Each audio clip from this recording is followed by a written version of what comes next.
During one spring training at the height of his powers as a Toronto Blue Jay, Roy Halladay was asked to shepherd a painfully ill boy named Sean Clayton around the club's facility.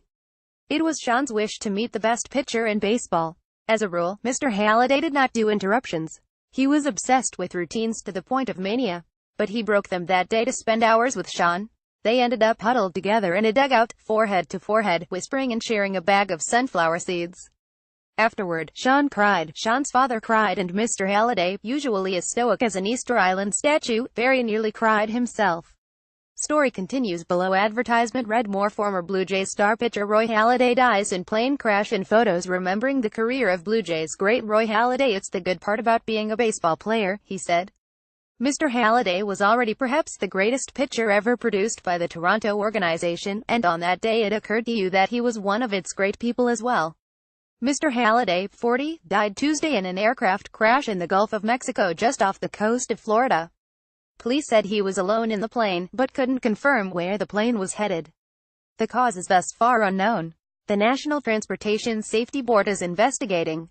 According to his social media feeds, something Mr. Halladay embraced impishly once he quit his day job. He took delivery of an amphibious, two-seat craft 3 weeks ago. The aircraft's manufacturer released a video at the same time, featuring Mr. Halladay and his wife, Brandy. Story continues below. Advertisement in it, Mr. Halladay explains that his father was a pilot and that getting his own pilot's license was a goal he had put off until after he'd left baseball. She's fought me the whole way, Mr. Halladay says, grinning at his wife. Hard, Brandy says. I was very against it. It's difficult to watch that video now, knowing that something said playfully has been awfully realized. But having known him just a little, it's difficult to imagine there was any way to stop Mr. Halladay from doing something he wanted to do. He had a remarkable ability to make his wishes real. He was a standout talent in high school, drafted in the first round by Toronto, sprinted up the minor league levels, made his debut for the Blue Jays when he was 21 and then very nearly fell apart. He was sent back to the minors and completely remade. Story continues below. Advertisement somewhere in that process, Mr. Halladay stopped being a pitcher, and instead became the brain that operated a pitcher's body. He came under the influence of a sports psychologist named Harvey Dorfman and his book, The Mental ABCs of Pitching. Though had memorized most of it, Mr. Halladay enjoyed holding a copy of Mr. Dorfman's instructional in his hands as he rocked talmutically at his locker, reciting passages to himself.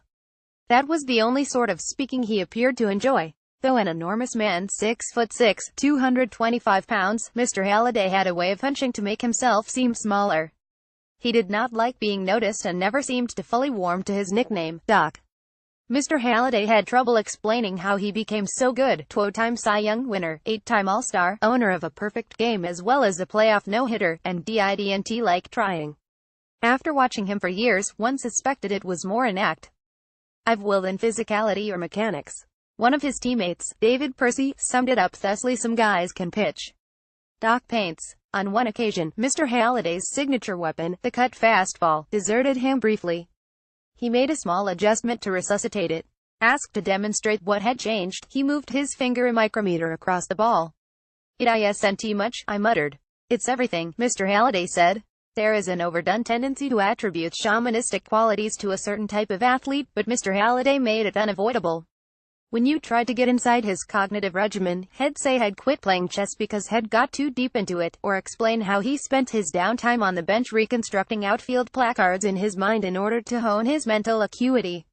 While other guys sat in the clubhouse playing cards before a game, Mr. Halladay would be in the back sprinting on a treadmill. He worked out so hard in the off-season that he consumed 7,000 calories a day just in order to maintain his weight.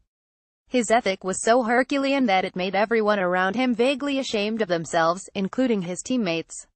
Though fantastically rich and famous, he kept a wry perspective on what it all meant. When U.S. President George W. Bush said that the Toronto Ace was his favorite pitcher, Mr. Halladay deadpanned, "Anytime the leader of a country acknowledges you, it's cool." He only rarely showed that human side in public, most often with his 2 young sons.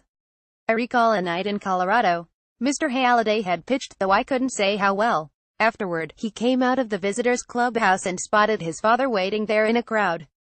Mr. Halladay lit up. He skipped across the hallway and folded himself down and into the smaller Mont's arms like a child. The next day, after recharging his cells, he was returned to robotic efficiency. Some very talented athletes are deep, but Mr. Halladay was an ocean. You could not know or explain him. All you could do was enjoy what he did. He left a moribund Jays organization after the 2009 season in order to give winning a spin in Philadelphia. Such was the regard he was held in, that not a single person in Toronto begrudged him the chance. He never did get his World Series ring, but has probably done enough to earn a place in baseball's Hall of Fame. Hal first appeared on the ballot in 2019. Upon leaving the Phillies in 2013, he signed a one-day contract with Toronto so that he could retire with the club that gave him his chance.